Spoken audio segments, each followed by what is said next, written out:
नालायक को ये मैसेज देना कि उसका मुझे समझ नहीं आ रहा है कि सब कुछ उसका ख़त्म हो चुका है और वेंटिलेटर पर पड़ा हुआ है और हाथ पाँव मार रहा है।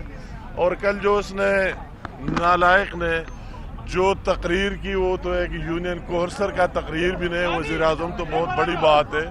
और कभी एक उसका चुप न आदत है, बुज़दिल बंदा है, अभी लेटर है लहरा कर लेटरों के पीछे चुपना, कभी और चीज़ के खिलाफ चुपना, कभी और चुपना, तो हम अभी उसको चुपने नहीं देंगे। और आज का हमारा ये जो हम जा रहा है अभी ये उन पर डिपेंड करता है। अभी स्पीकर का असम्बली का इजलास शुरू होने वाला है, आज तक तो उसने कानून और आईन की पासदारी नहीं की। अभी उनको चाहिए कि वही जो नो कॉन्फिडेंस का मोशन है वो ले करे और कानून और आईन के तहत उसी पर बाकायदा वोटिंग करे। इन नालायक से इस मुल्क का जान छूटे और चला जाए। अगर इसने दोबारा बिल्डोज करने की कोशिश की तो फिर हमें भी मजबूर करेंगे आगे जाने पर और उसको बाहर फेंकने पर। तो हम तवक्को रखते, हमने वही आईनी और कानूनी रास्ता अपनाए।